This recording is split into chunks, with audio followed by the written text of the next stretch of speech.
Dinesh, I want to start with this comment from the former president. The Republican Party is the minority party in this country.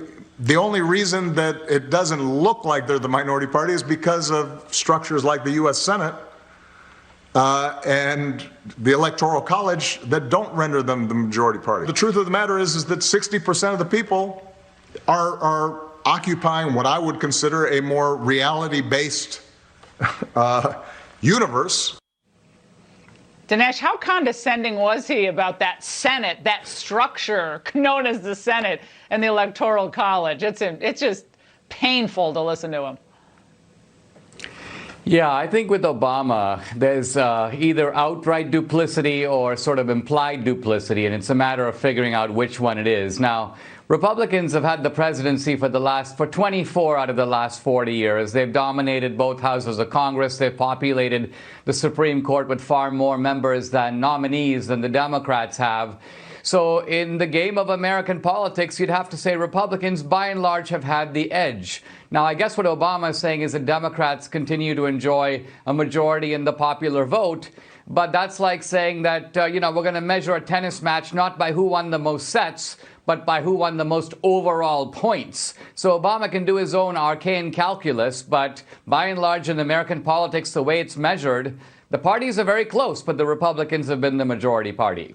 He also attempted to clarify, no shock here, his past remarks on defunding the police.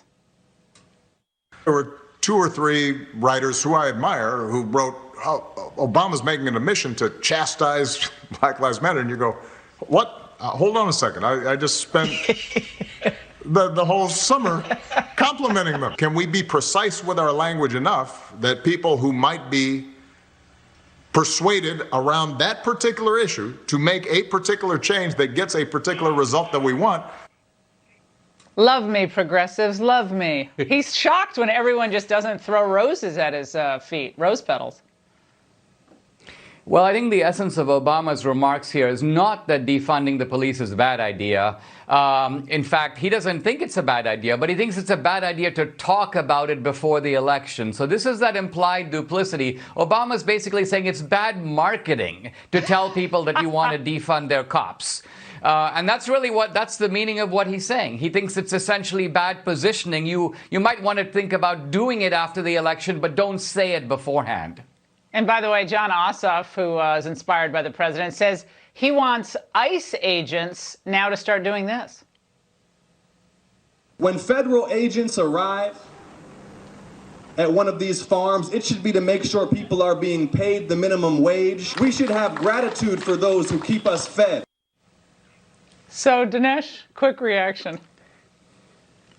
At a time when American workers are suffering terribly under COVID restrictions, job losses, small businesses being closed, not to mention a 40-year erosion of jobs in the United States, to be talking about minimum wage for illegals, I mean, this just shows where the Democratic Party's commitments are, not to American workers, but ultimately to trying to figure out a way to import more votes from outside the country.